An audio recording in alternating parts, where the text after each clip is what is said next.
All right, welcome back to another episode of Phoenix Edge. This is an RPG and gaming news podcast. My name is Hat.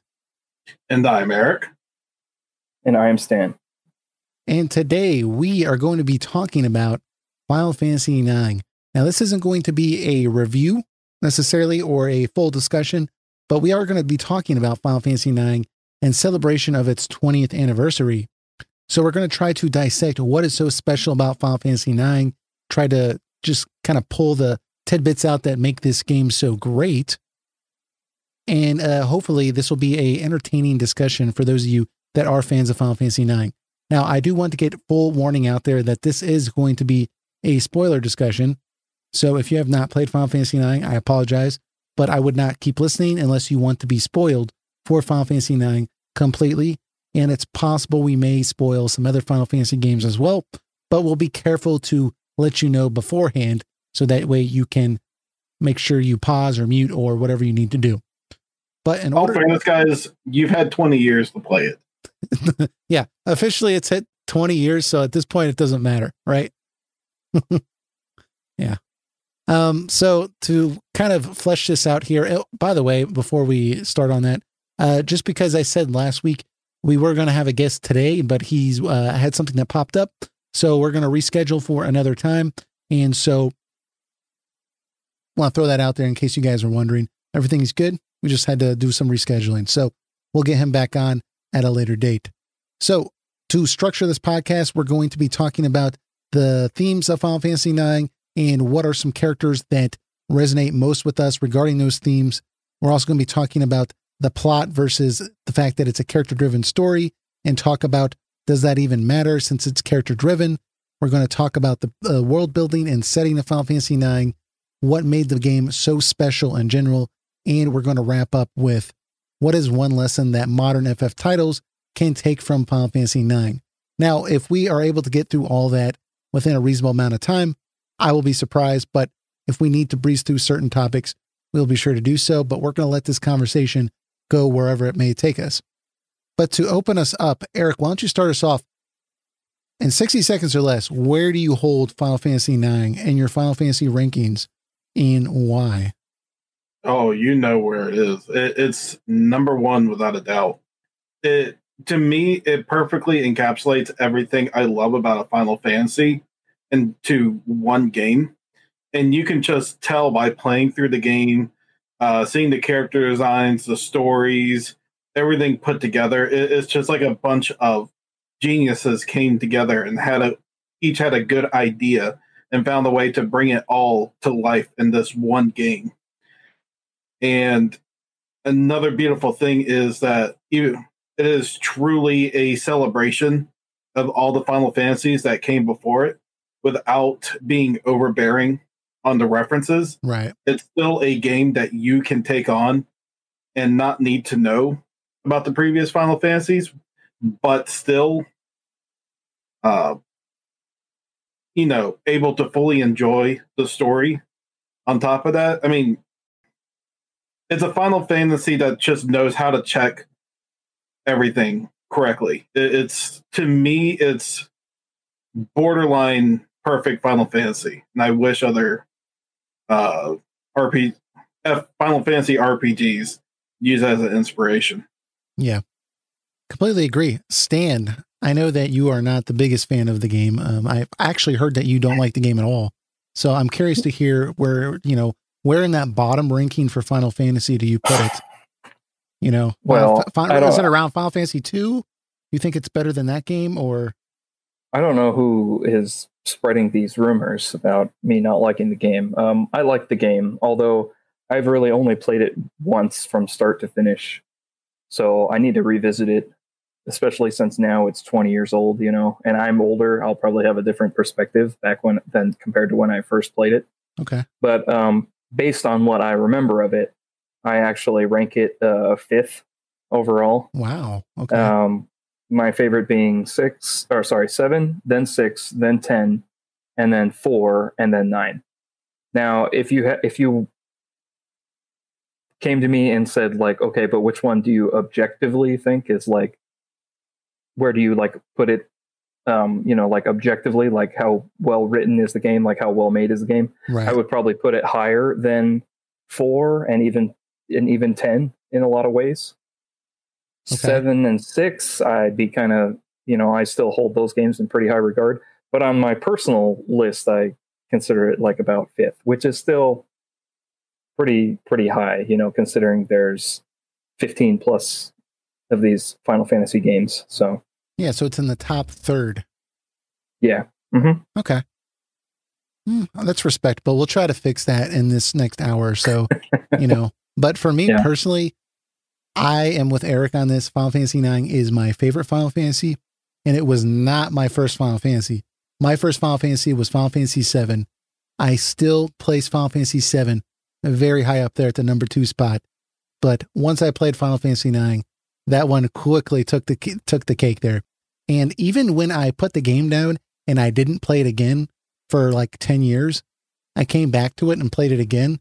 And I thought that this was going to be one of those things that was a part of my Advent Children days when I was trying to, like, I thought that movie was amazing, right? Because it was geared towards my demographic at that time. I remember trying to get my dad to watch this, and I was like, oh, let's get mom to watch it. I thought it was amazing. My dad was just like, I don't think she's going to like this. Yeah, and I was just blind. I didn't know what I was talking about. I thought that I would revisit Final Fantasy IX, and it was going to be like me revisiting Advent Children and thinking, this isn't very good. And when I revisited it, it was actually a better game than it was when I was a kid, because there's all sorts of thematic content that I did not see when I was a kid, So there was a lot of stuff in there that I just went over my head when I was a kid. And now that I'm an adult, I was able to play it and like really see some like different aspects to it that are really pretty special. So, and I'm still, every time I play it now, I still find something new or unique in the game when I replay it. And it's just so good. And I think that 7's good too. It's just Final Fantasy 7 has really high moments, but it's got some clunky moments in there as well. Whereas 9 is, for the most part, just smooth sailing. I think there's some gameplay elements that could be tweaked, and, there's some slight story things that could be fixed. But for the most part, I mean, I think it's just a masterpiece of a game, personally. And I don't say that lightly. I would even put it above Chrono Trigger for me. So I'll tell you this, just to add on to your always finding something new point. The recent playthrough that we've done has been on the Moguri mod that came out on the PC. Yeah. Which beautifully upscales and recreates the backgrounds to an extent, and that every background looks like an art painting for the most part. And what's crazy is I am noticing environmental details that I did not notice at all playing the PS1 version. Yeah, it's crazy. Playing through the game. Like, there's like certain details on the ship and stuff like that, and it's just absolutely insane the amount of detail and love they put in each and every background. Yeah, so if anyone's not familiar exactly what we're talking about here, it's for the Final Fantasy IX on Steam. That's basically a port of the mobile version of the game. Sounds terrible. They did some tweaking to it to make it look a little bit better, and it is an HD remaster. But the problem is Final Fantasy IX has basically pre-rendered backgrounds, or just, I guess, drawn backgrounds. I don't know how you want to say it, but there are backgrounds that are flat that the character would run on, and they're highly detailed, and it looked great on the PlayStation, but the Square didn't remaster the backgrounds. They only remastered the characters. So now in the PC version and the Switch version, the PS4 version, you have these HD character models running around on these flat backgrounds, and it doesn't, I mean, it looks okay. It's not, you could play the game in worse ways, but it doesn't look ideal. The Moguri mod uses some kind of, I don't know, artificial intelligence or something, some kind of software program that's been developed from a community of contributors to go ahead and upscale those backgrounds. And it looks just like I remembered as a kid. It looks really, really good. Yeah. So yeah, it looks so ridiculously good. I've been telling people lately, once you go Moguri, you don't go back. Yeah, and you even showed me how I could up the speed slightly on the battle system, right? Whereas on the new remasters, they give you a speed up function, but it's ×3 speed, and it's a little too fast. It's not enjoyable that way for me personally, but Eric showed me how you can go into the settings in the Moguri mod and actually change the speed. So now I have it at what I would equate it to be about, I don't know, 130% or a 30% faster, which is reasonable. It doesn't look like Zidane on crack or meth. It's just the ATB bar goes a little faster. And it's just, that's one of the criticisms of the game, was that the ATB bar just charged too slow. So that really fixed that. I was able to fix the length of the animation when you get into random battles where it kind of swirls. I cut that thing in half. Best thing I ever did. So it's just, with that mod, it's just so much better. You can even remove I believe the RNG element of the card battles. So it's able to just address so many things with the game that were complaints, and is now just a much better game from what was already amazing. Yeah, that's most of my issues with the game, actually, is the gameplay and the combat speed.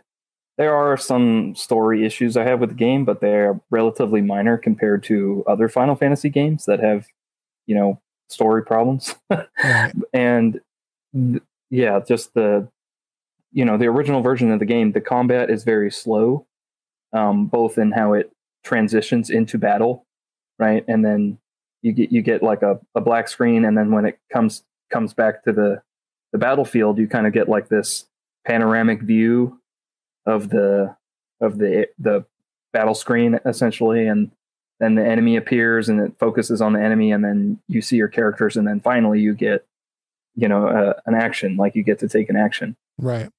But also because the gameplay is the ATB speed is generally slower than the previous Final Fantasy games, and you have 4 characters in your party again, it can feel like a really long time from when you choose an action, right? Mm-hmm. Like you tell whatever VV to cast fire, right?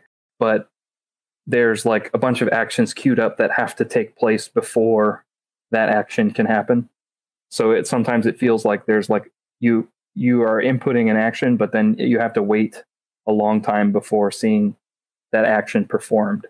And so you're like several steps ahead, right. Which in a faster ATB system is not as much of an issue, but that I remember that getting kind of frustrating. Like in certain battles. The one thing I would argue with that is, and it's a fair criticism, definitely, that the combat is slow, and it can take a while, especially if you're not using any mods to help increase the FPS, which I had mentioned earlier.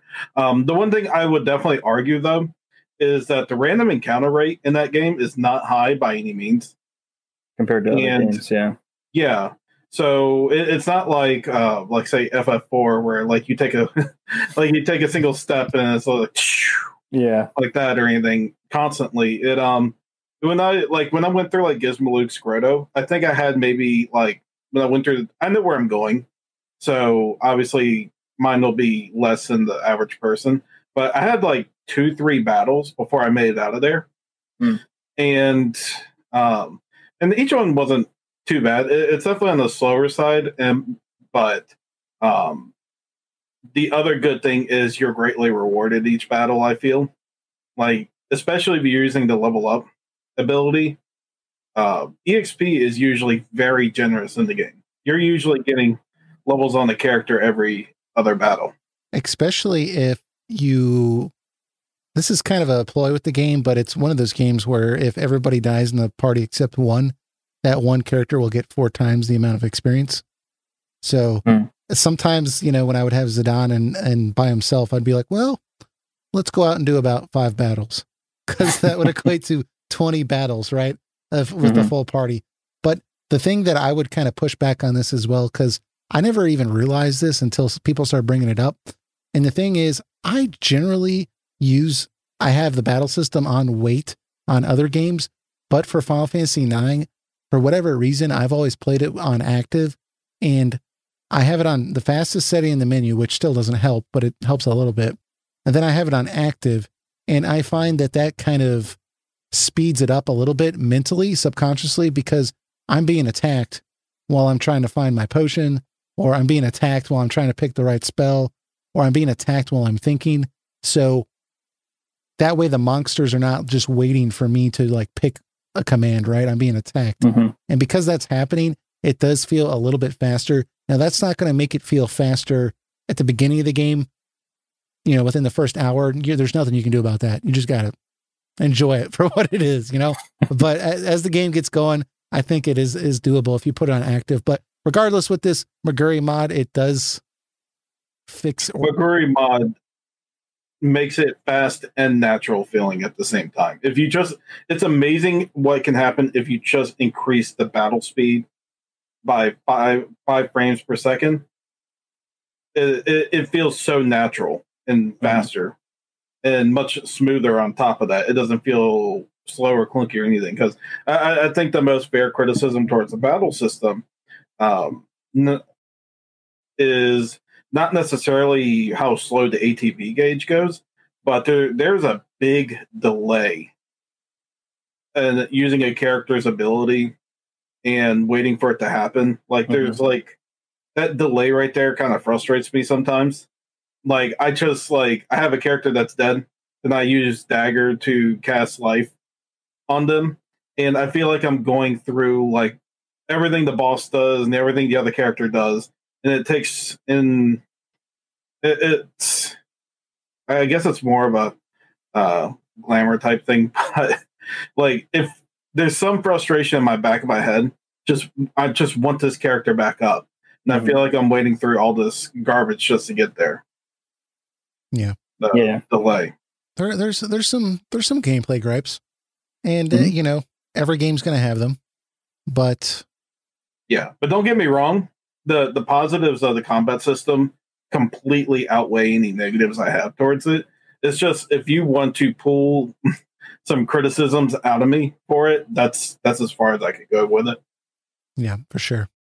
It's still a wonderfully balanced combat system, and every character in the game that you have has some use to an extent, and there's so many kind of party formations that you can create that are very legit. Yeah, I've had a lot of fun experimenting with the game, and just, you know, the fact that abilities are assigned to the equipment, and, you know, being restricted in that fashion where I can buy better equipment, but I still want the other abilities that are on the older equipment, so I'll still have to use older equipment, which makes the game a little bit more difficult. I mean, right outside of Limblom, right before the Festival of the Hunt, you have the opportunity to synthesize some very powerful, like butterfly type swords, and it's a lot more powerful. I mean, it's the difference between you killing stuff in one hit and having to do 4 hits. But at that point in the game, you will not be able to have everything mastered on your old weapon. So you have to make a choice right there. Do I buy that new weapon and start killing stuff in one hit? Or do I keep using this old crap and taking, you know, 4 hits for every enemy and just almost, you know, sometimes almost dying in order to learn these abilities? And you have to kind of make that determination. Is this a skill that I think I'll need down the road? Or is this something that I can just, you know, passively give up? Usually for me personally, I just want all the abilities. So I'll keep it on there until I learn it. But I mean, it's just a lot of fun. Even if there's a sword that I can see that or another weapon or a piece of like a helmet or something that isn't something that would make my skills better, I usually will just buy it anyways, because I figure there's an ability attached to it that I want. So there's a lot of room there for just experimentation, which is something I really like in RPGs. So aside from the pacing issue, it's good stuff for me. It really fits me. But let's go ahead and move into some more story related stuff, if you guys don't mind. And I'm just curious what you guys think about the themes of Final Fantasy IX. What's your favorite theme if you had to put your finger down on it? And is there a character that kind of embodies that thematic message that you think the game's trying to give? And this is just something that resonates with you. So obviously there's probably 10 themes you could pull out of this game, but is there something that resonates the most with you? Eric, do you want to go ahead and go first? The biggest theme of that game is absolutely the meaning of life and death. Yeah. That is absolutely the biggest theme, and almost all the characters experience this in some way, shape, and especially Vivi. On top of that, the concept of how long a person lives and stuff like that is just that is very heavily explored through his character in the game because of his realization that he is actually created from the mist, like him and his black mage brethren. And because of that, they're not humans. They don't have the same kind of lifespan they do. And he doesn't know how long he'll live. And he's just worried about that the entire game and thinking over it. And what is the great message is at the end of it all is that you shouldn't worry so much how long of a lifespan you have. It's you just make sure you have to make every moment in your life count. Don't worry about what happens at the end. Just just live life to the fullest till the very end. Yeah, I think that's one of the things that I really get from this game is that, we learn at the end of the game and in the very final cutscene, it's implied that Vivi died, but they didn't dwell on it. And I think that's because the game wanted to show the player through the story that despite there being deep sorrow, despite there being death, you can be okay. You'll be okay. You can still be, happy. You can still, be content with life. And that's, I think, why the game still had a happy ending, despite the fact that he died. I think that's the general closure with that message of, like you were talking about, Eric, with just life and death and learning to deal with it. Yeah. And then we get to see the extreme with it when Kuja turns into his transform in Terra. And then Garland, as he dies, laughingly is telling Kuja, it's hey, you were just a prototype and your lifespan is no better than the black mages that you look down upon. And when Kuja accepts that as a truth, he takes it to the mass extreme in that game. And he is so fearful at the end of his life that he feels that he needs to take everyone down with him before he goes. If he's not allowed to exist, then no one's allowed to exist. So he destroys Terra and he goes to the the center of Gaia, the crystal world, to destroy the crystal, to destroy Gaia also. So you kind of see you see how different characters react to this type of theme. Even Zidane has his moment where he feels like his life his life was a lie and he got off out of pure luck. He was supposed to be the angel of death, but one slight misdirection completely changed his life. Right. And then, of course, Garnet dealing with the loss of her mother and the loss of both her people in Madain Sari and Alexandria. Yeah. Yeah. And I mean, I can go on. Everyone's got their own themes going on. Yeah, it's some really deep stuff. And it's amazing to me that when this game came out, there was so many people that I saw online that were fans of Final Fantasy 7 and 8 that took one look at this game from screenshots or, a trailer or something. And they said, because of the setting, because of the aesthetic, that they thought, this game's for children. It's not as deep as the other ones. And I think this game's more mature than 7 and 8, to be honest. 7's pretty mature. I'll give it that. But I think that there's just very deep concepts that are explored here that aren't gritty for gritty's sake. It's just, I don't know. I think Sakaguchi was just working through some shit, with this game when he was writing this game.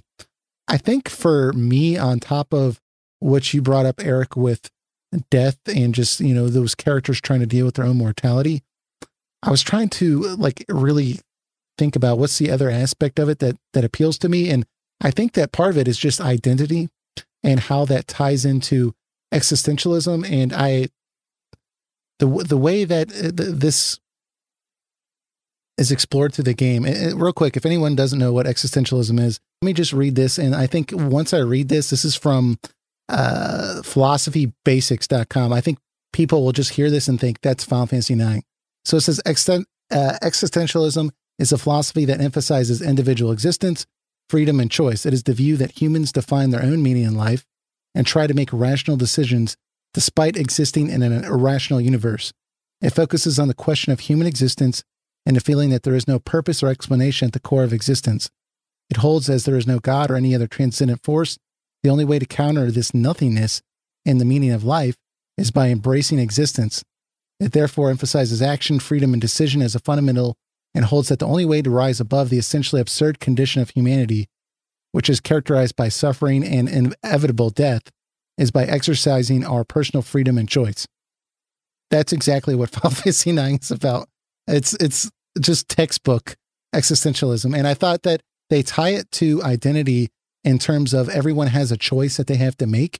And existentialism is interesting because it looks at choices in a gray fashion, right? Where there's not really a correct choice. Maybe, for example, let's say you're trying to figure out, well, what am I going to major in school? Well, you can go around and ask 10 different people what you should major in school, but no one's going to be able to tell you the correct answer because there is no right answer. It matters what matters to you. And basically that you're being authentic to yourself. So most of the characters in this game have some kind of character conflict that deals with their identity, but they have to make a choice. And there's no easy way to go left or right, right? So Vivi struggles with what society says he is, which is just a manufactured puppet, but he also wants to be something else. Freya chose to stay in, chose between staying in Burmecia and searching for Sir Fratley. She gives up her title as a dragoon to search for her love, right? And you have Steiner and Beatrix chose to have to choose between honoring the oath to the queen and leaving and adhering to their own morals and their own convictions. We had Dagger has to choose between her mother and her friends. I mean, there's a lot of very difficult decisions that have to be made, but the whole message is just you have to be true to yourself and do what you think is going to make you most fulfilled and give meaning to your life based upon what resonates most with you. And if you notice throughout the game, once people start to actually do that, things start to come full circle for them and they're able to actually move forward in a positive way. And my favorite aspect of this, I think, is with Beatrix's story arc. And I'm going to bring her up even though she's an NPC because I think she's just awesome. But she's a playable party member a few times. Yeah. Yep. Playable party a few times. But Beatrix, she defines herself through honor as a military general and protector to the queen.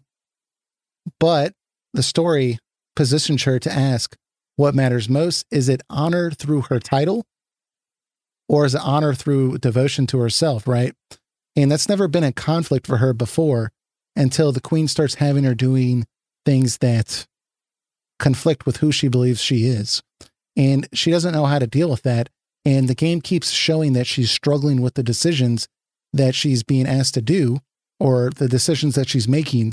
And one scene in particular that I really liked was when she is on an airship and it looks at these black mages, and the black mages are having their own struggle of, you know, just the fact that they're made, but they're being forced to as a tool of war, but they don't want to be a tool of war. And she looks at them and says, you know, what's the difference between me and them? If I just do everything the queen asked me to do without my own judgment, am I not just a puppet just like they are? Right? And then the next scene we see with Beatrix where she has to make another decision is that moment where she finally says no. And that's when the queen asked Beatrix to basically help kill Dagger or Princess Garnet. And she said no, right? And at that moment, her iconic Roses of May theme switched from this very melodramatic piano music to a very upbeat theme that really kind of showcased that she found her way again. And I really like that it really intersected with Steiner finding his way as well. And it just really kind of showcased the fact that you had those two gray decisions. She could have either chose to do the honorable thing maintain the oath that she made to her kingdom, right? Or she could have just done what she did and said, you know what? I'm going to dishonor my title and I'm going to commit treason, but it's the right thing to do. So I just really like that the game really explores those kind of gray areas with decision. And I think it just speaks a lot to me personally with choosing to be authentic to yourself, I guess. So.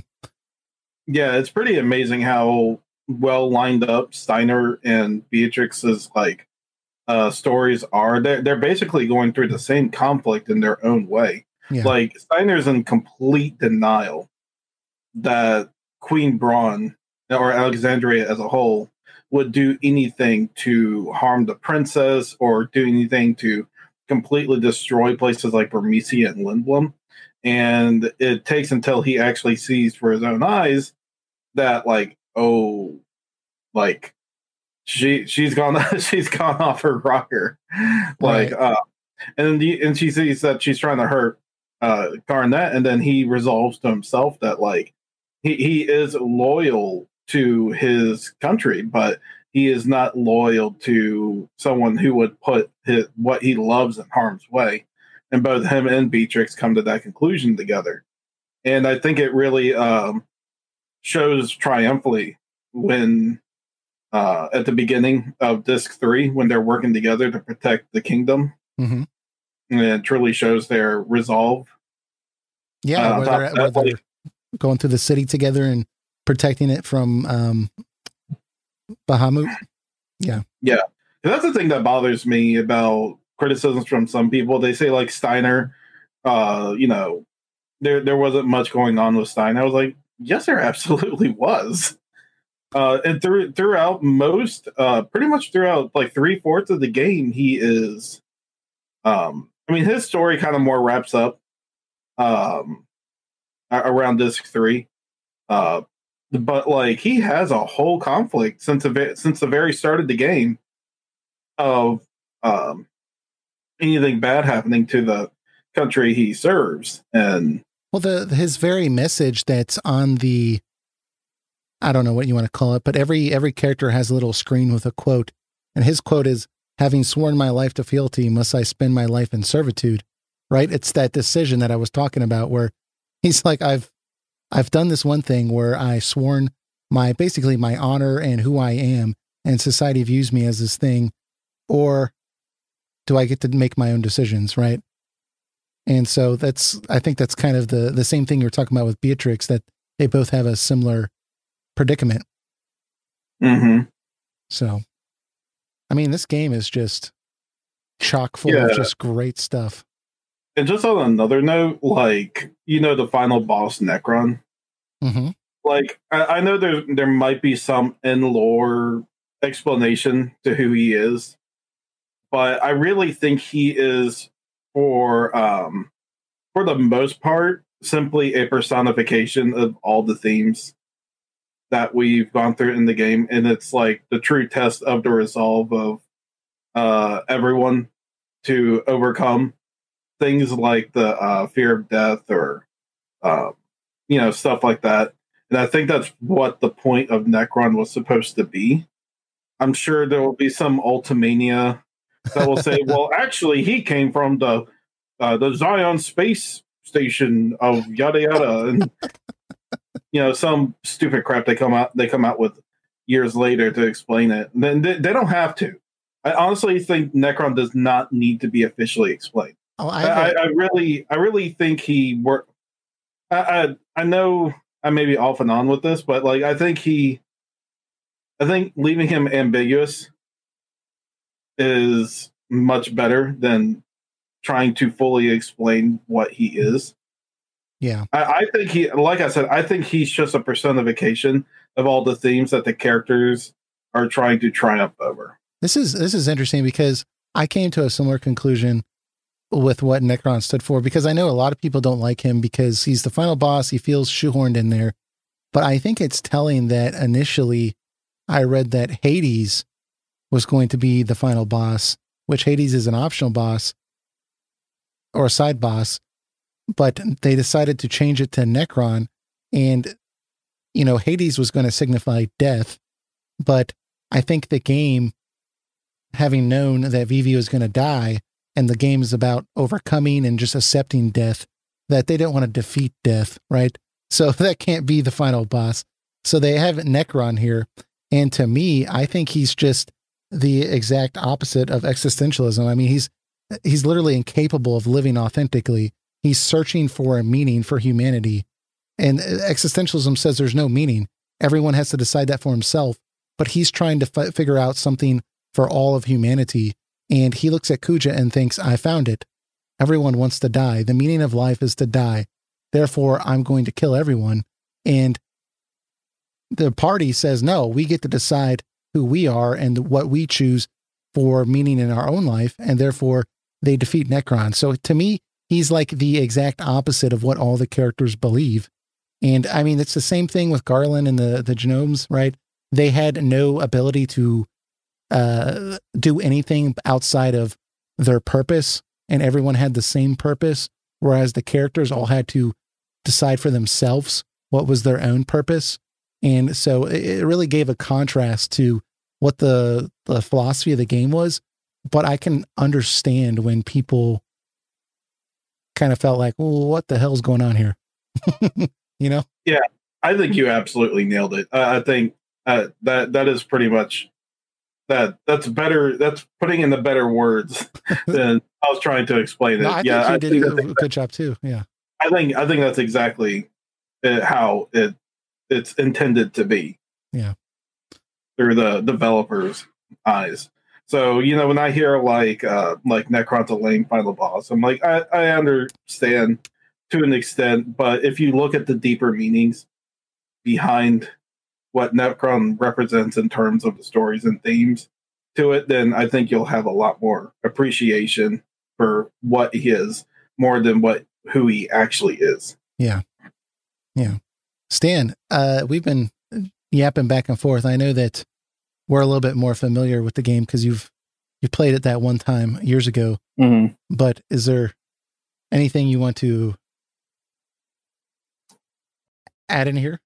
Yeah, sure. Like, you guys hit the nail on the head with most stuff. There was a lot that you that you covered there. Yeah, but yeah, the theme regarding the theme of the game and how the characters kind of represent that. I saw the theme as identity, which is the one I think that you alluded to. I like identity as the strong core theme. Right. It's kind of like, I know Sakaguchi has said that it's life, right? But life is like very broad. And I believe he said the same thing for Final Fantasy VII. But I felt like Final Fantasy IX identity was more of like the focus of this game, because it's shown through like all of the characters, like through a different angle, a different kind of lens pointing to the same idea. Mm-hmm. So with Final Fantasy VII, it was really only Cloud and a couple other characters that like really hammered on that theme of identity. Right. That game was more of like trying to cover both identity and life in kind of environmentalist or message, right? But this FF9, you have Vivi, who is like kind of dealing with mortality or existentialism, as you mentioned. Mm-hmm. Where the character is trying to think about, well, if my lifespan is so limited, like what purpose does it have, or like what can I do, right? Like right. what is the meaning of my existence? And so but then you have Steiner, who he's not really in an existentialist crisis. He's more in a occupational one, right? He's thinking like, I'm a knight, and a knight has a duty to do this, right? So all of his decisions, he feels like he's locked into them, like, well, I'm a knight and that's my identity, so I have to I have to follow through with what a good knight would do in this situation. And so he's put himself into his own box based on his identity of himself, which then puts him in a situation where he's like, well, I'm actually not able to make any decisions because of this label I put on myself, right? As like a servant or a knight. Right. So Yeah, Then you, there's even a really nice scene, just to add on to that. There's a really nice scene on Trino when Garnet and Steiner go to Trino for the first time to find the Super Soft. Trino? And yeah, and there's a scene with Baku and Steiner, and he basically calls them out, saying like, can't you just think for yourself for once? Will you stop, thinking what, your queen may want, or what, what you should do as a knight, and do what you think is right? Right. mm-hmm. Yeah. And he calls them out on that, and Steiner doesn't really have anything to say back to him. Like, I'm not going to listen to a bunch of thieves. But anyways, yeah. I think that core identity, though, I think that every character has a very similar problem. I mean, I think it's why it's so easy to identify with from people that play it, is because you have your what society says you are, and then you have who you actually feel you are. And there's a source of conflict at some point in everyone's life, because, the older you get, the first thing people ask you when you introduce yourself is, what do you do for a living? Right. Yeah. And you're like, well, I might say I'm an accountant, but that doesn't say who I am. I play video games, I podcast, but it becomes who you are. Right. So with Steiner, like you said, that's his identity, because he's a knight. He's sworn an oath to the queen, but he's trying to also live authentically to himself. And when the queen asks him to do things that, like killing people, he's not in on it. But Vivi has the same problem. Society says he's a puppet. Society says he's manufactured, that he's a tool of war, but he doesn't want to be that. But he doesn't know what to do.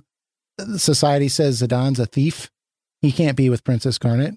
He's a thief. But he loves Tantalus, or Princess Garnet's a queen. Speaking of Zidane, he goes over the game a couple times that he doesn't know how to identify himself, because he doesn't know where his place is in everything. He always mentions that, like, he doesn't remember, where he came from, or who his parents were. He's always wondering the whole time. The only thing he remembers is like a blue light, which turns out being like a blue light on top of a bed in Terra, right? Which is likely for when he was born or whatnot. So he has his own issues of wondering where he comes from.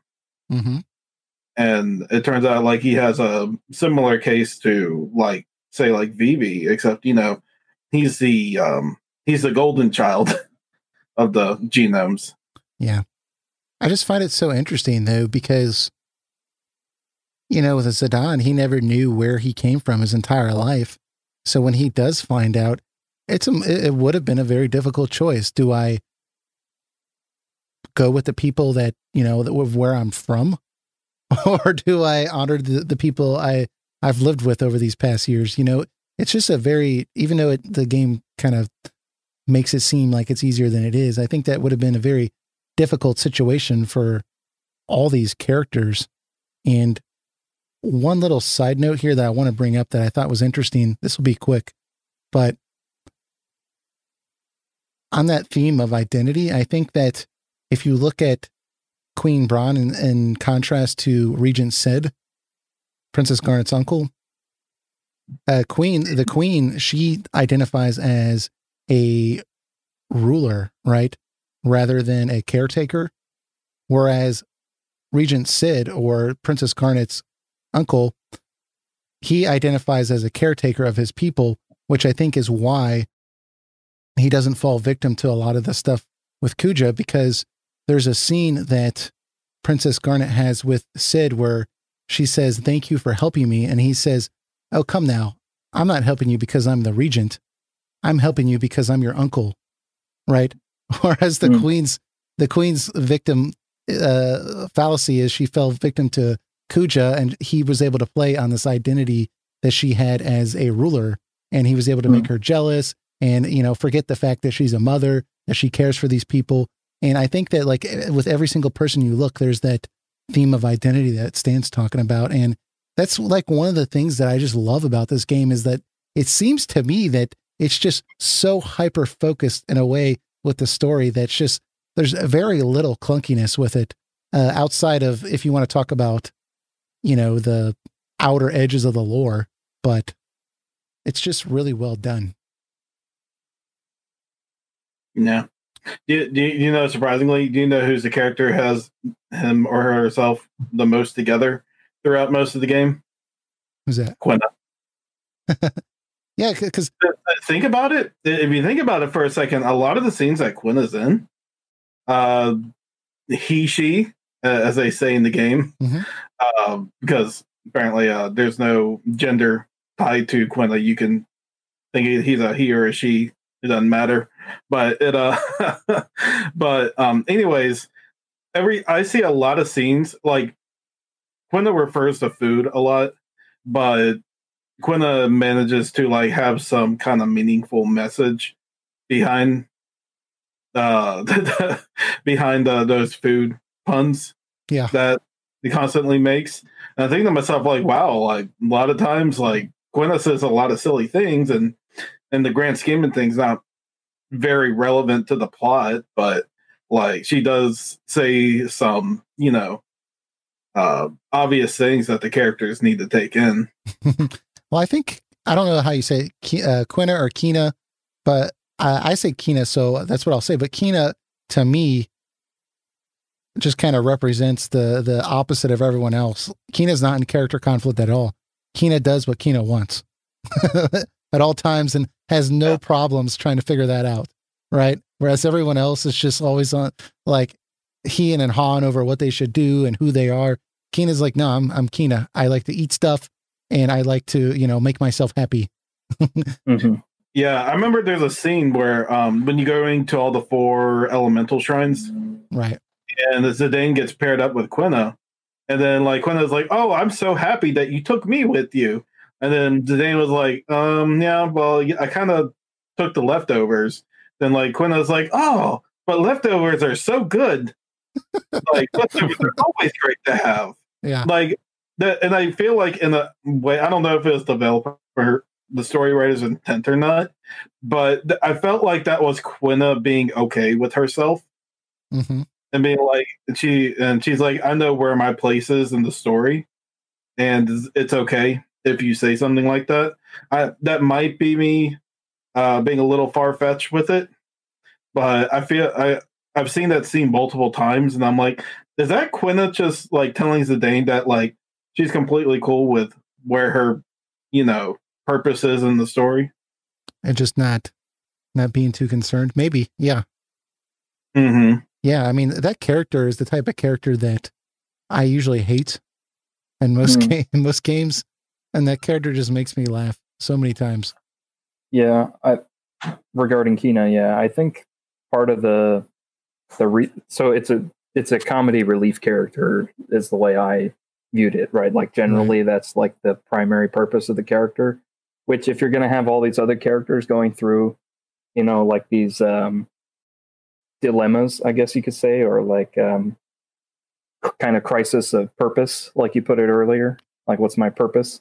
Then you want a character that is just kind of reacting to events and commenting and putting like a kind of comedic spin on stuff.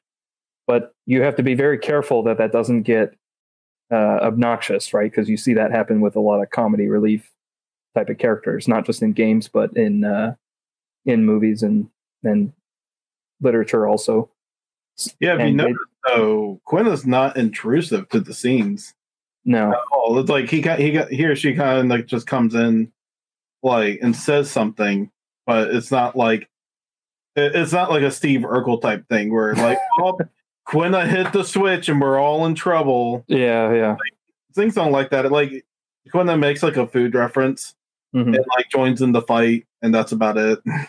Yeah, I think another important part is he is not the only character that's allowed to have comedic moments, right? Because that like Zidane obviously has like his kind of, you know, womanizing like and like optimistic charm to him, I guess you could call it, and Steiner obviously like through his kind of oblivious nature, right? At certain times, like he makes me laugh so many times. Yeah, and then even Vivi just through like not understanding like certain situations, right? Yeah, And also I'm not thinking. Oh, Garnet, like, and how she wants to kind of change her identity, right? And she's like trying to adapt and adopt like a different speech pattern, right? That can be entertaining at times. So there's a lot of the other characters, even though they're like generally more serious characters, like trying to approach these concepts or crisis of purpose, they're all allowed to have moments of levity or comedic moments, right? That like lighten the mood. And that generally makes them more likable, I guess, like more likable characters all around, rather than you have a cast of like characters who are like almost all serious all the time. And then there's like the one comedic character, like the Urkel or whatever, as Eric put it, who's like, it becomes so transparent that like, oh, this character is here to crack a joke so that like we are not so down all the time. Funny what happens if you pair another character with another character. Like I remember when Aiko and Amaran are hanging around each other in Treno. Like he's a big, tough, serious one, and she's like the little, funny little spoiled brat type girl. And like if you followed the ATEs, there's like a bounty hunter who's trying to like kidnap Aiko and hold ransom like on America for some reason. I don't know if I'm remembering completely, but like there's a bunch of comedic scenes with that going on, and it's interesting to see how you put these two characters that you don't feel like would really interact with each other, and they still made a lighthearted, comical scene out of it. Yeah. I think with me personally, I should despise Final Fantasy IX because of the Kina type character. And then also it has the Eiko character, which is the little kid character, right? And I hate JRPGs that have little kid characters because it's just, I can't get my mind around it. It's so stupid. Like this character should not be in the party. This character should be at home with their mother or father, but I was able to get over that with Final Fantasy IX because of that scene with Eiko getting Dr. Tot to write that love letter to Zidane, because once Princess Garnet became queen, Princess Garnet was no longer allowed to talk to Zidane, and Eiko was just, because she had a crush on Zidane, she thought, now's my time. I'm going to strike. So she gets Dr. Tot to write this like poetic love letter, and she gives it to Baku to give to Zidane, and Baku drops it, and all these people keep finding this letter, but they think it's written to them by the person they think likes them, right? And like Beatrix ends up finding it, and she thinks Steiner wrote it, and like all these different people thought they wrote it, but the way it was done, it was just like I couldn't stop laughing because it was hilarious, right? And that character ended up winning me over because the character still acted like a child. It's not like Eiko wasn't out there like leading the charge and talking about, over my course in life, I've learned all these lessons, or, it was just like, I know Aiko's just a child, and the people treated Eiko like a child because no one took her crush on Zidane seriously, right? Because she's too young, and I don't know, it's just this cast of characters in this game is just so good. And even I would say the weakest one is Amaranth by a far. And even he tends to serve as contrast to Zidane and like his approach to life. And I would say Amaranth's scenes are generally pretty corny, but I mean, even the character, he has his moments that, make him and the rest of the cast shine. So I think the game would really be quite different if we didn't have that sharp contrast to Zidane at all times. It was pretty much Zidane's optimism battling Amaranth's pessimism, right? With it, which I think was a pretty cool clash. Like Amaranth's obviously not the most important character, but it's still great to see help. It kind of helps build Zidane as a character also, for like when the event happens in Terra with Zidane.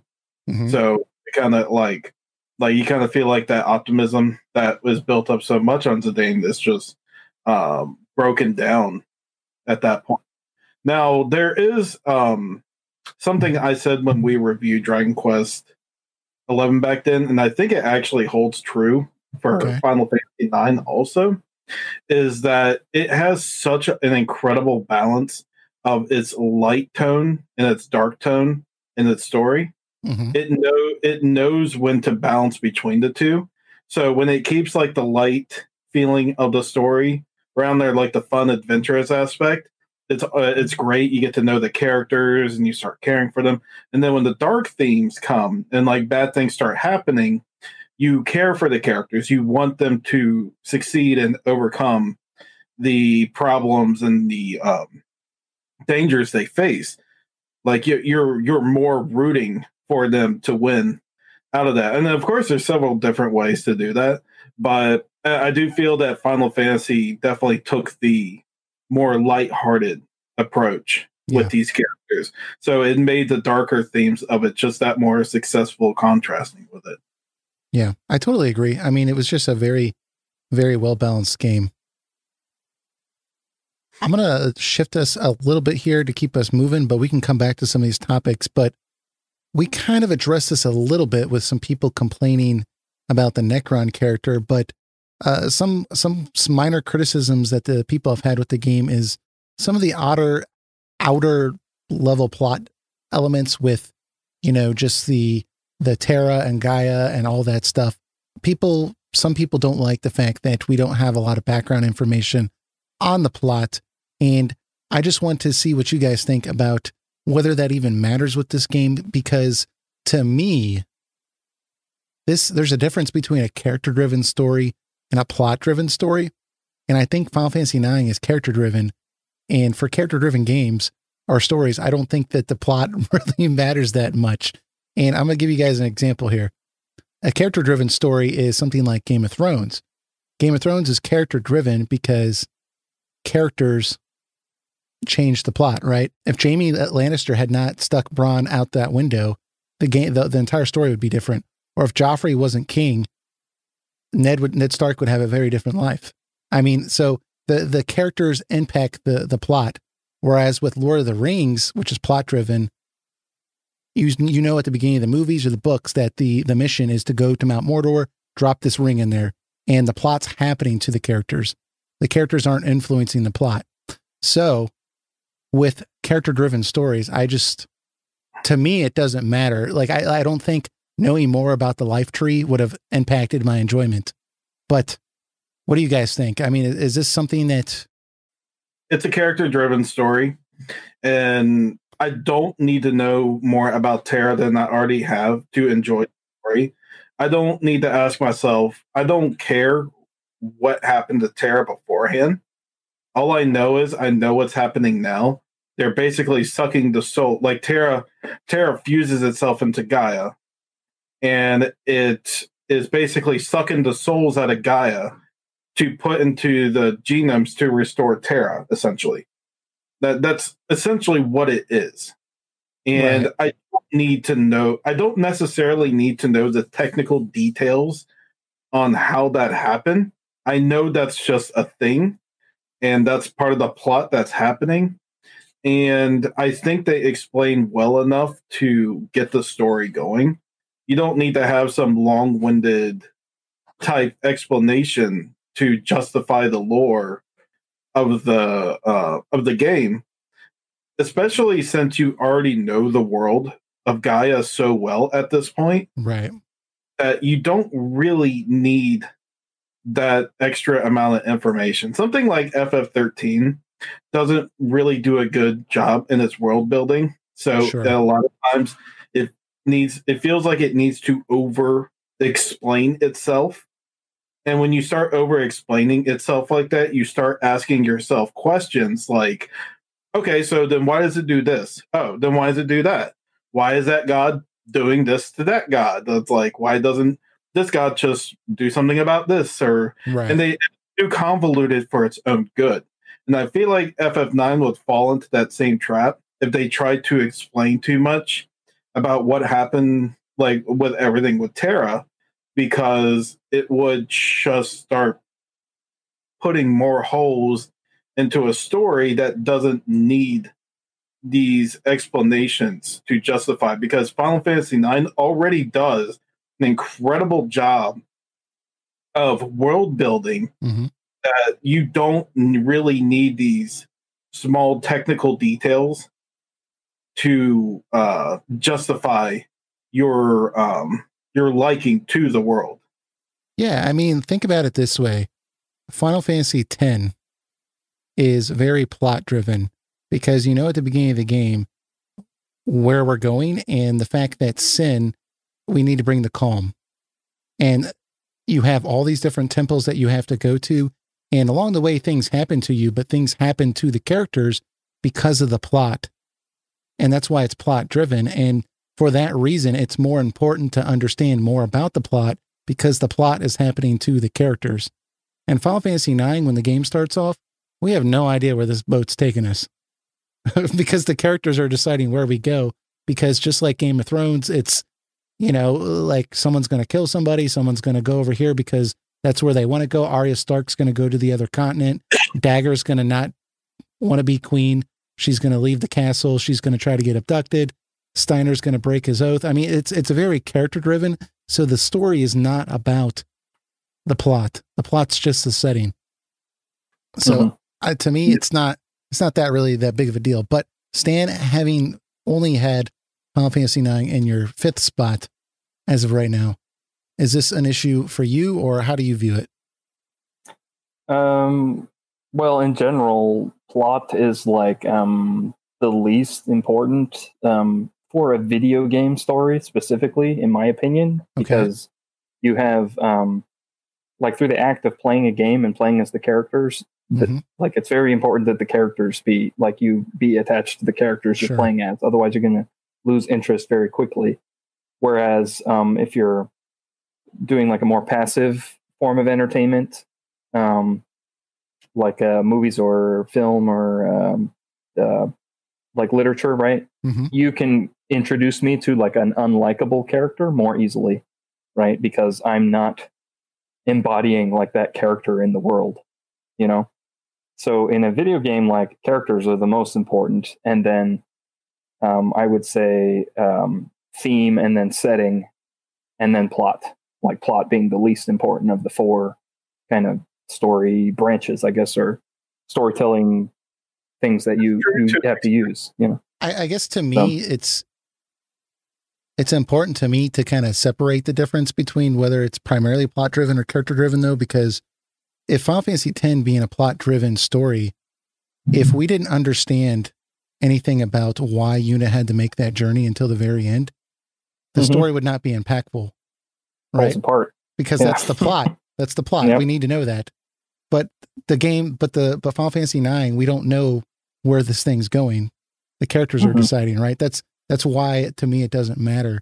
But yeah, I could see why though for people who hold like a really tight plot in like a more higher regard could be kind of annoyed by Final Fantasy IX because there are some reveals like Necron, for example, right? Like you can explain it to a degree, it makes some sense, but like, is it properly foreshadowed like earlier in the game?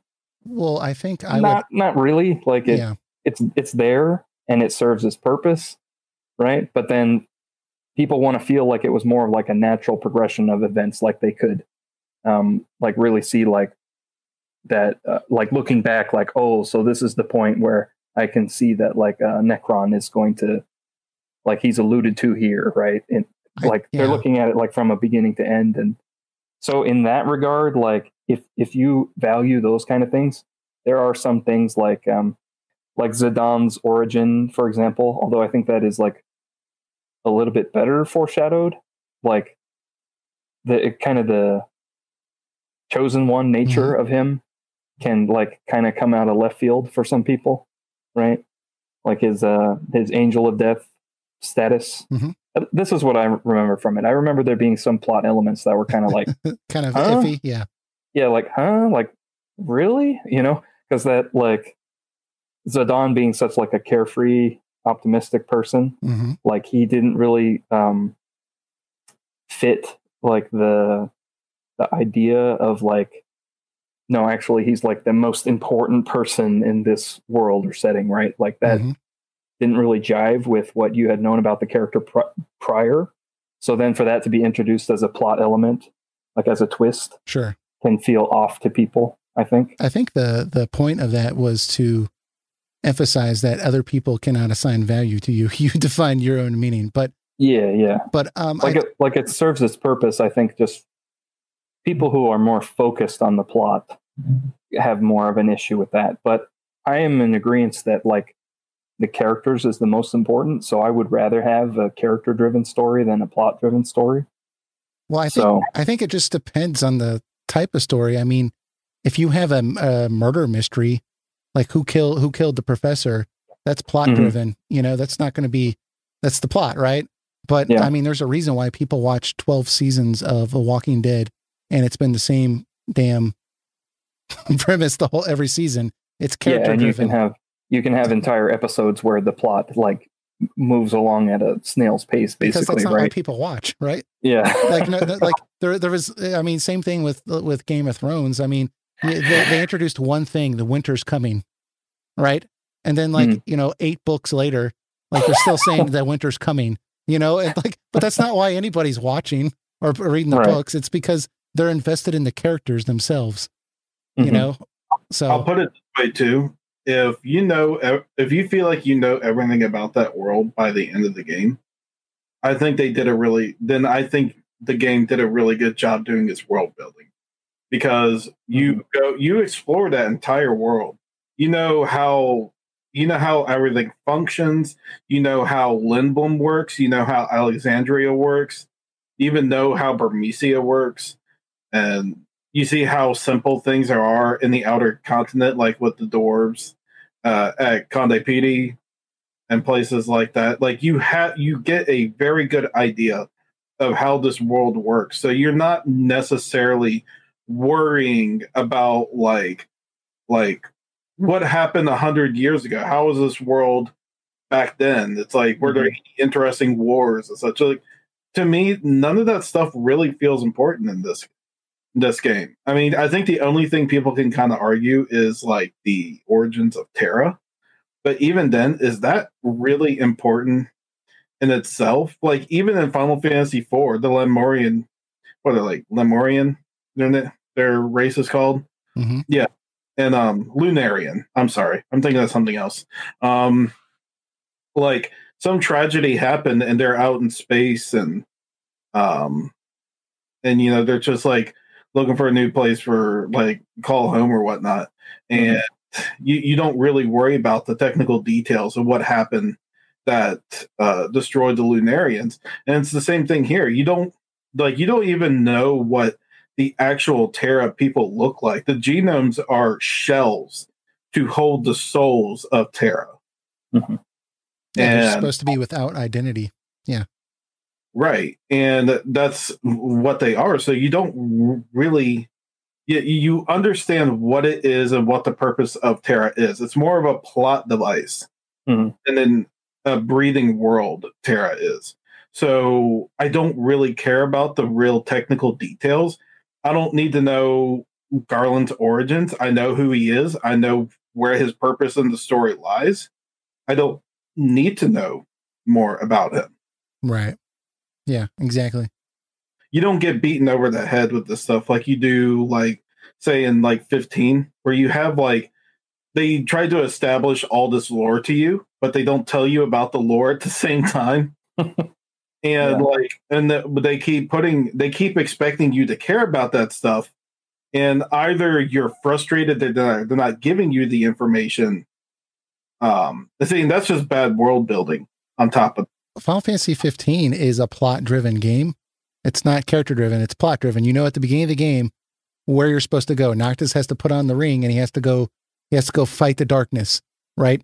And he spends half the game trying to battle that. But because it's plot-driven, it feels more absent without those elements explained. I think. Yeah. Because it's happening to Noctis. Well, I need to know why this matters. So, yeah.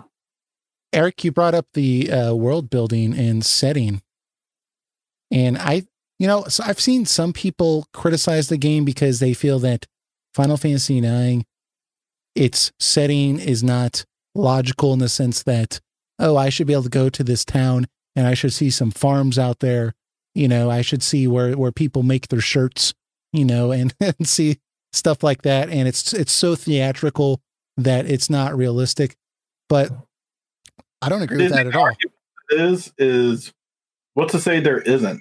A world map is not, since an area is not shown in the world map, doesn't mean there aren't more places in the world or in the Mist Continent that places like this exist. Like, we don't obviously get to explore all of Lindblum. We don't get to explore all of Alexandria. But we explore where we need to go to learn about the places. I don't need to know where the Walmart is in Lindblum. Well, yeah, and I would argue that the game, although it may not exercise, you know, a logical setting, it's consistent. It's extremely consistent, and I would argue that it shows a deep culture in all the areas, right? And the arts, and just a very vibrant atmosphere with plays and artists and you know, things of that respect, and sciences that are not really reflected in a lot of games that have, you know, identical road maps from like the real world or something like that. I mean, to me, it's a fantasy world. It's consistent enough to where it feels appropriate to me. And I think that the game is, like we said, all about identity. So the fact that they used a theater opening, right? And basically a lot of the cities are based on like theatrical type elements makes sense, because actors don't play who they actually are, right? It's about identity. So I think that just makes sense to me. When I play the game, like, I'm like, this makes perfect sense to me, but I can see if, I guess I have a hard time seeing where someone would have an issue with that. This world obviously more than justifies its existence. Right. Like, there are times where you just have to cut it back on the lore some. Like, when I play a Legend of Zelda game, I'm not looking out for like this deep lore of the place. I just want to go out and adventure. I want to just venture these dungeons, and I just want to have fun and get to know the place as it is now. It's like, I don't need some deep explanation of what happened years ago to justify if the Kingdom of Hyrule or not. That's when it becomes a little too much. It's another compliment to FF9, because it hits that right balance. Yeah. Like, know the world by the end of the game. You know the characters, the cultures. It's not thrown in your face. It's not overly explained to you. It's like when you go to Conde Pedi and meet the dwarves, they're not going to stand there to you like, let me tell you how we work around here. It's like, they don't do that. Yeah. They're just chill. They're just there. It doesn't.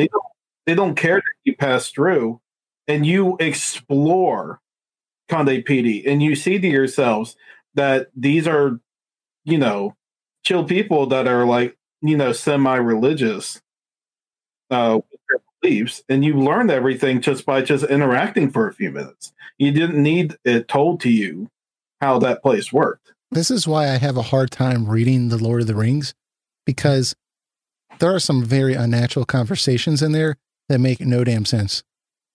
There's one chapter where Frodo meets a dwarf for the first time, and the dwarf's like, oh, let me tell you, 1,000 years ago, King Jojo the Third, and then he died, and then we had Alfred, and it's like, why are you telling Frodo this, right? And it's like, and it's just like going into like 3 pages of like their back history, and I'm like, nobody would ever tell them, you know, but some people really like that. But I do think, like Eric said, it hits a right balance, because if you talk to the NPCs, like, for example, if you talk to them next to the lift, they'll be like, oh, the way this works is when one goes down, another goes up. So that's why we have to wait for this other one to go down, so the next lift can go up. Or whenever you're in a new area, they'll say, oh, this is where we are on the map, and it's, you know, Alexandria's to the north, Limblum's to the south, and to go through where we need to, it's along the eastern wall, you know, and that's enough context clues of where you are for the game and for the story. I mean, the idea that I'm going to like need to know every little nook and cranny and, you know, who plows the fields and what kind of seeds they use. I don't need to know that. I mean, I guess if you want to put it in there, I mean, it's not, I'm not going to, I can't believe you told me who makes the pie, but you know, there's enough there. We see cargo ships that go from Limblum to Alexandria and they carry goods, and, you know, there's enough there for me to sink my teeth into. So I think that Eric's right that it has a good balance. And that's the beauty of the ATEs also, that you see how the characters interact with the town without being explained to them. They're being shown. Like when you go to Trino for the first time with Garnet and Steiner, like you have control of Steiner, but you get an ATE of what Garnet is doing while she's walking around. And like she's just walking normally. She doesn't suspect anything. Someone bumps into her. And then like he's like, "Oh, excuse me," and walks off. And then she's like, "Hey, where did my gil go?" And then you lost 1,000 gil. Then that just told you like, oh, this is kind of like a Las Vegas-ish type of place. It's a it's kind of a lawless type of area where like thieves and like to hang out, right, and stuff like that. And you know those, and then you have like another place like Delhi, where you get the ATEs, and you see how normal the people are. They're not like, "Welcome to the town of Delhi. We have the best cargo ships around town," and stuff around that. People are just acting natural. Like they don't like in real life. People are not compelled to tell you how their customs work where they live. When you go there, be like, "Hi, welcome to France. Let me tell you how things work around in France." Yeah. Like, no, it's like they're just gonna talk. They're just gonna talk to you normally. Yeah. And I think they nailed that pretty well. With each new area you go to, you get to discover and explore yourself how this place works. Yeah. One area that I think this game really excels at is, besides Amaranth, and I'm especially sensitive to it because I'm doing the voice acting for Amaranth in Lore Runner's Lore Theater. So I've recorded myself saying all of Amaranth's lines in the entirety of Final Fantasy IX, and he has some terrible lines. But outside of Amaranth, outside of Amaranth, the dialogue in this game is actually really good in that it says a lot, because you see royalty and then you see people of lower income, right? And for example, at the beginning of the game, Princess Garnet says, "Pardon me, we do not have time for idle banter." That sounds like somebody of royal blood. And then they actually make a point of it later when Princess Garnet's trying to blend in and she starts calling herself Dagger. Zidane actually says, "You can't walk around talking like that." You know, Stan, you brought it up where they have to have all these scenes where she's trying to speak more naturally and talk like Zidane or Blank would. And Steiner's sitting there freaking out because he talks like Dagger too. He's, you know, he tells Vivi, "Excuse my indiscretion," right? That's not something Blank would say, or Zidane, right. You know, that's not how they talk. So there's just a certain way the characters talk that really says a lot too. And even the dwarves all talk a certain way. I mean, the game just gives you a really good sense of location and making you feel like, you know where each character is in the hierarchy, because Dr. Tot, the way he talks is clearly very educated. You know, his model's modeled after the plague doctor knows, right? Because he's able to ward off Kuja's manipulation. But there's a lot of just cool stuff in this game that I think really shows the world building in a subtle way, I think, like Eric was pointing out.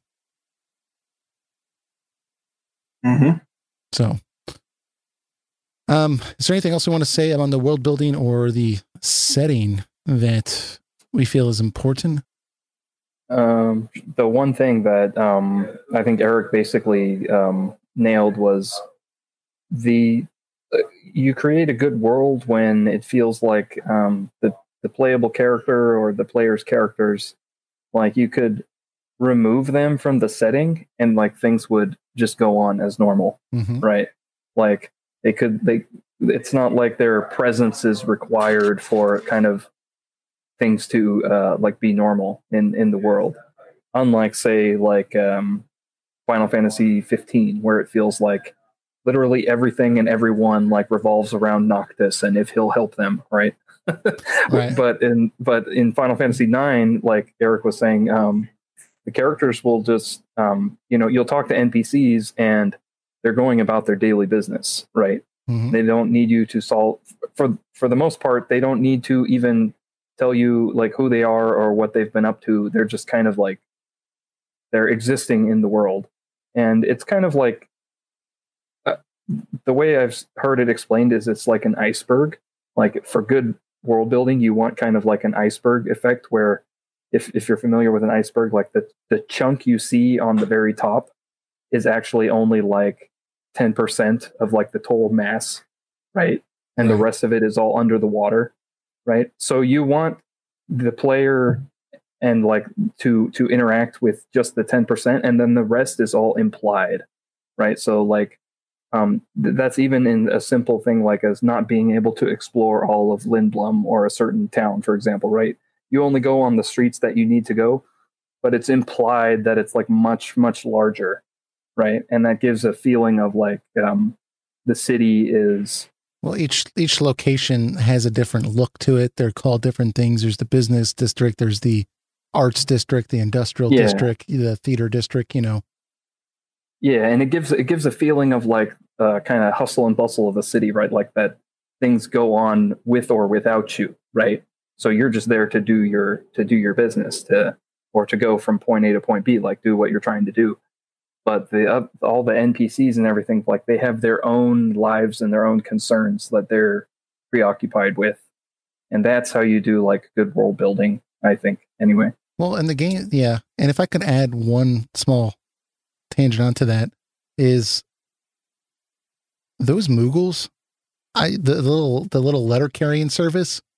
It seems dumb, but I'm telling you that they put a lot of world building into that, because whenever you deliver the letter, it'll let you read a letter, right, from another Moogle. And if you read it, it's always a Moogle like journeying across the land. And they'll be like, oh, I just traveled from Alexandria to Lindblum. You will not believe I had to go through this forest. It was very crazy in there. There was a lot of craziness going on in there. And then I got out and I had to travel through the marshes.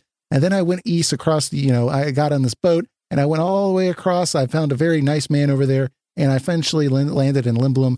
And you wouldn't believe it. The airships were out.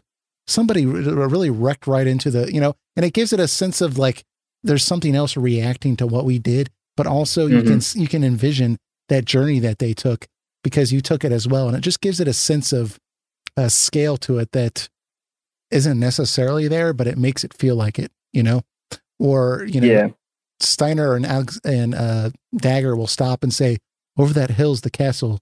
Can you see it? And things like that just really give you a sense of perspective to the world that makes it feel real. So, yeah, definitely. This game's top notch. It more than sold me. Yeah. That world.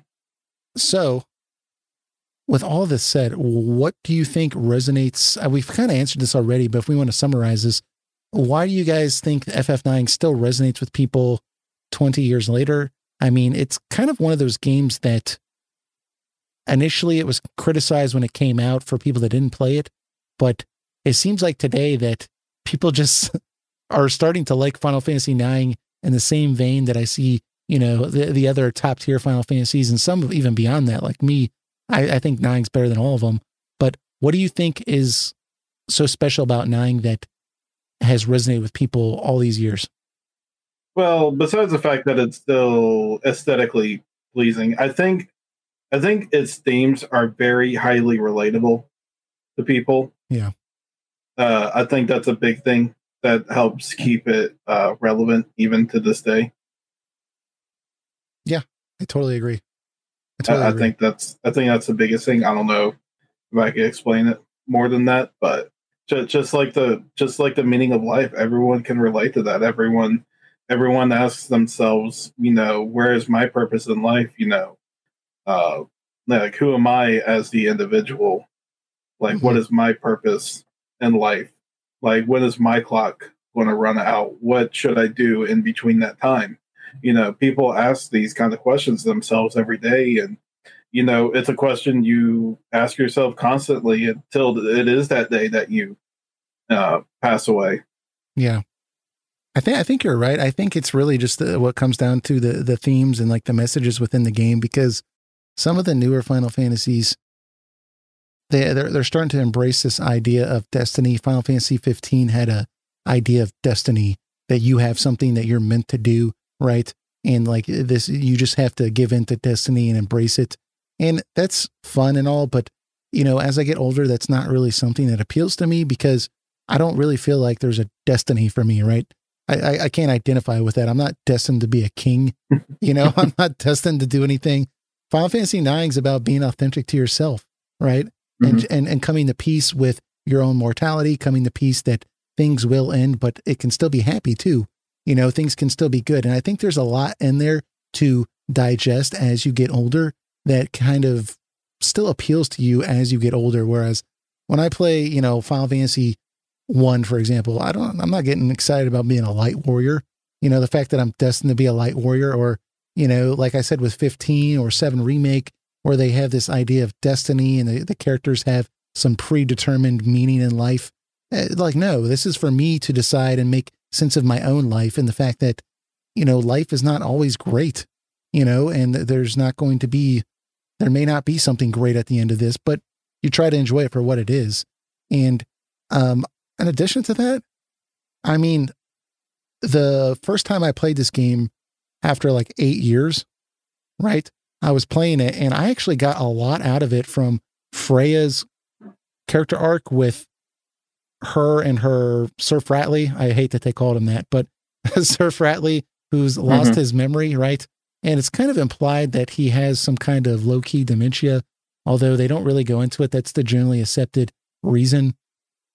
And I thought that like it was just really moving for me, because at that time, my grandmother, she was going through dementia, and it got to the point where she couldn't even remember anybody, right? Like you would walk in and she didn't even recognize anybody, her own children, grandchildren.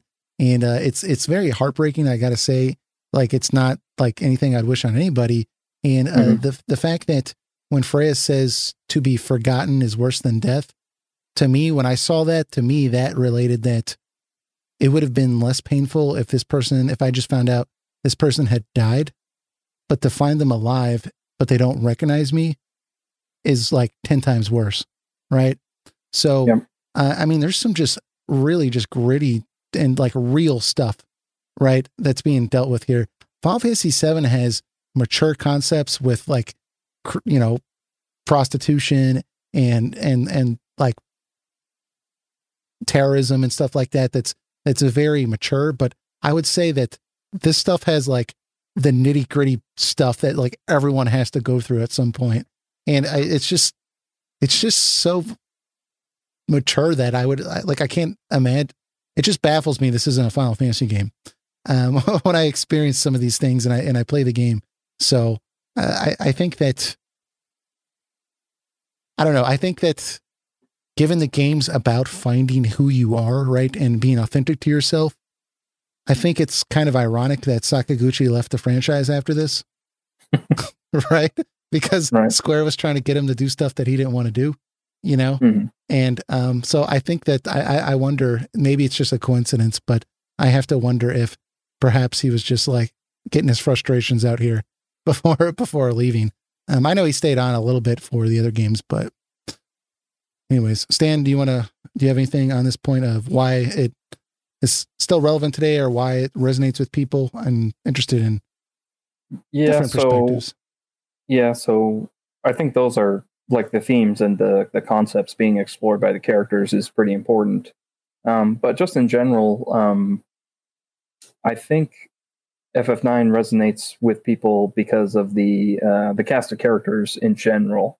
Like, even if you don't remember fondly, like or in the detail that you guys do, like the the themes or like the specific issues that the characters are dealing with, they're all generally likable characters, I would say, right? Like they're written in such a way that they're given comedy relief to them, or like they all have very distinct personalities, and so when they interact with each other, like you get to see like different conversations, right? So like they're in general just all likable, well written characters, but then they're also written in a way that is what I consider like to be an ensemble cast. Like no character is like with like, so that doesn't mean there's no main character, right? Zidane is the main character, right? For the majority of the game, you're in Zidane's perspective, but the game often even from the very beginning, the opening scenario, right? Like you start playing as the different characters, right? And they're all converging, like they're all meeting into one area in the same scenario. And then you have the ATEs like scattered throughout the game where they're like, you're playing as this character, but like you can take a peek at like what's going on with the other characters right now, right? Right. So it's very often like switching perspectives of the different characters, and that gives the characters like an ensemble cast kind of feel, where it's like there's no character that's like more important than the other. Whereas like the other Final Fantasy games, like Final Fantasy VII is about Cloud's story, right? Like there are other characters in the game, but he's the main character, like clearly. And the narrative is kind of like built around that. Same for Squall in Final Fantasy VIII. So for Final Fantasy IX, if there's a character like Amarant, for example, or maybe like Steiner annoys you all the time, well, Steiner is not like the core focus of the game, right? Like he doesn't have like 60-70% of the dialogue in compared to a game like like Final Fantasy VII and Cloud, for example, right? So it makes it a lot easier to get attached to a few characters, right? Because you're never going to be like dismissed from that character for long periods of time. Like you're always getting that character's perspective because the game is written in a way purposely to like give you a more rounded view of the cast. And there's other FF games that have done this, but none of them have done it as well. So like you have Final Fantasy 1 and 3, for example, right? But those are silent protagonists. That doesn't really count, right? Yeah. They're all given equal screen time because they're all you have. They don't have any personalities. Yeah, exactly. Like they're made for you to fill in the blanks. Final Fantasy VI, I think, does it really well, but only for about 6 to 8 of the 14 characters. Sure. Right. So it feels uneven. Yeah. And then you have the Final Fantasy game that comes after 12 and before 14 that I dare not mention, which does have an ensemble cast aspect to it, right? All the characters, a lot of them are given equal screen time, but they are not written to be likable. Sure. They're deliberately written to be unlikable and start at a very low point and then kind of grow from there. Right. But so Final Fantasy IX, if you like an ensemble cast type of story, it's the best written one that they've done, in my opinion. And I think that's why a lot of people gravitate to it. And I think you really pulled something important out there, is that, with Final Fantasy VII, for example, I love that game, but if you don't have Barrett in your party, he's not going to talk very much, right? You're going to miss a lot of story, not a lot, but you're going to miss a lot of dialogue with Barrett. And I'm talking about the original, not the remake, because you don't really have that option, at least in the first game.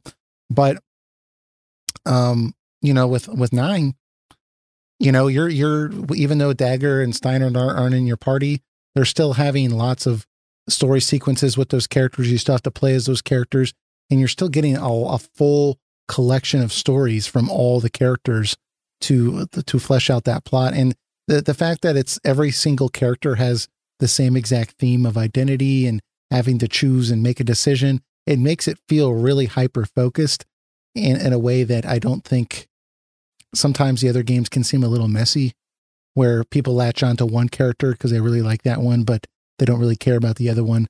I mean, this one just is very hyper focused, and it just clicks with me. I mean, if you want an idea how well the characters work with all one another, is you can pick any two characters in your party list and put them in a room together, and you can make a scene with them. Yeah, you can kind of imagine how the conversation would go, right? Yeah, it's not like an awkward put together. Like you put, like in 13, they put Snow and Hope together like that, and like Snow's just being like all buddy, and Hope is all like, I'm gonna kill you. Like it feels weird that these two characters are here together like this right now. It's like it's very uncomfortable with how it's going. But like everyone in 9, like if you put Steiner and Aiko in the room together, it's like, they have that feeling of camaraderie, even if they have some differences with each other. Like she may just be like a little annoying and he'll be like, hey, you put that down or something like that. It's like you can find a way to make them work together. Yeah, all the characters have relationships with each other. One thing I realized while doing the lines for Amaranth is he has a lot of scenes with Freya where they build up a mutual respect for each other. And there's a lot of great scenes where Freya talks about Zidane, because Amaranth's kind of almost venting to her about Zidane, and she's talking to him about Zidane. And it's just interesting that Eric's exactly right. You put any characters together, you can imagine how the scene would go, because they interact. They're not all just interacting with Zidane. It's going in every direction. Yeah, exactly. Versus like Final Fantasy VI, if I randomly paired like Celeste with Gao or something, right? It's like, what would they talk about? I have no idea. I have no idea. Like there's just too many characters, and so like the focus can be not quite there for all the different character dynamics, right? But then like if I pair other characters together, if I pair other characters together, I know exactly what they're going to talk about, right? Yeah. And Final Fantasy IX has kind of like the best relationship chart, I guess, if you were to actually like write it out and chart like what each character thinks of each other, like on a whiteboard or something, and like how they met or like what they think of one another and stuff like that.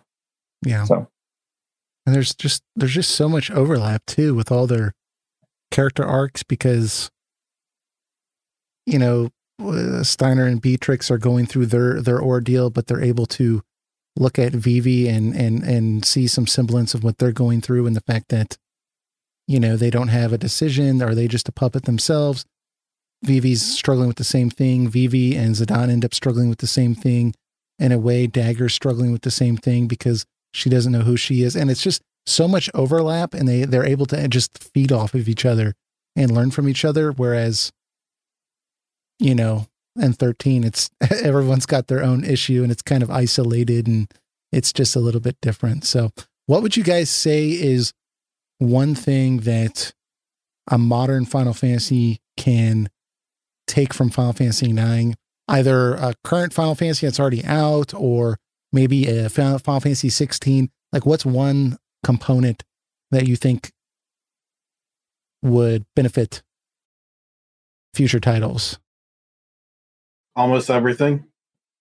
Like it could have unique looking characters that each stand out. Yeah.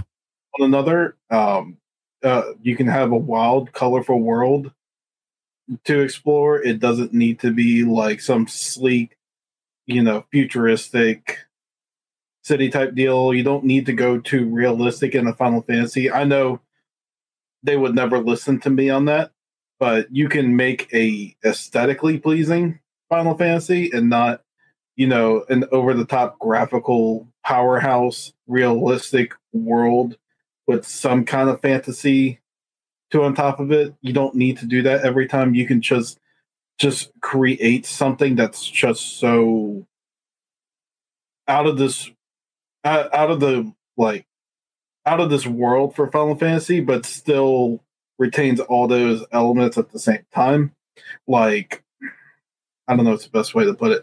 Like 9 somehow finds a way to take the roots of the kind of games they were back then before like 6 and 7 came out, but still manage to make their own unique world out of it. Right. I kind of want the future or like Final Fantasy 16 to like fall under that same type of ideology. Let's try to keep intact the core of what people love about Final Fantasy, but still try to make our own thing at the same time. And I think Final Fantasy IX did the perfect job of that, and they should use that as inspiration for their future titles.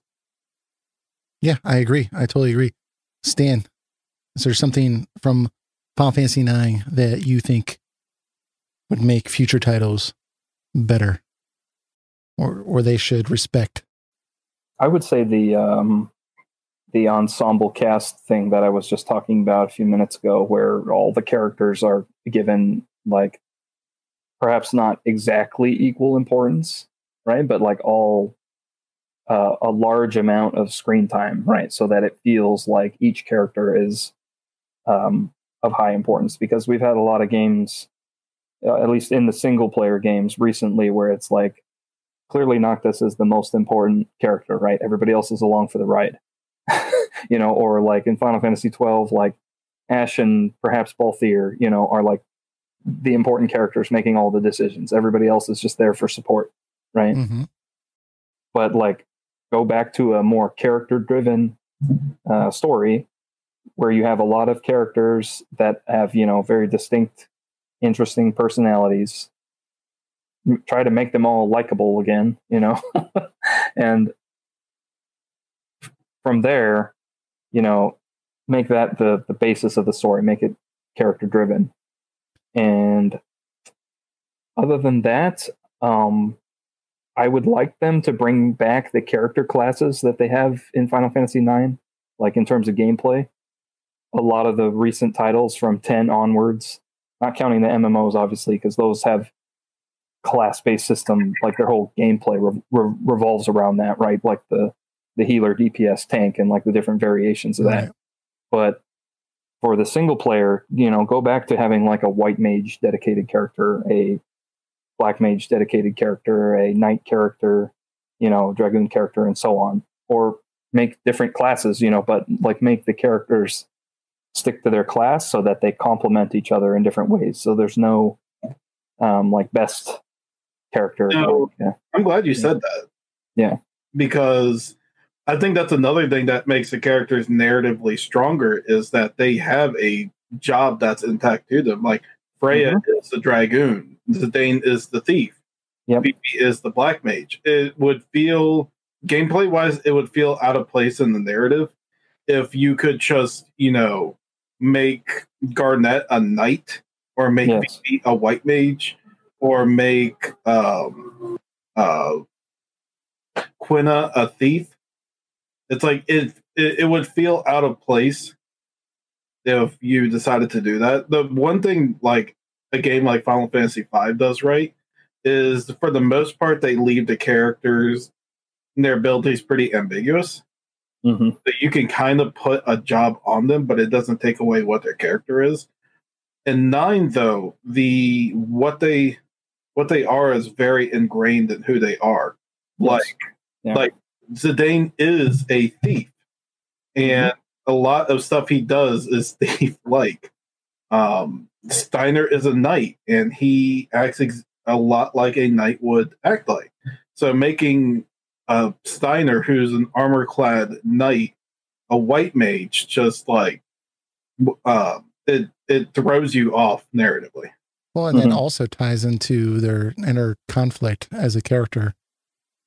Right. You know, Steiner being a knight, Princess Garnet, her with her heritage as a summoner versus her as a queen. You know, there's that inner conflict that ties in with the gameplay. So I think that's important.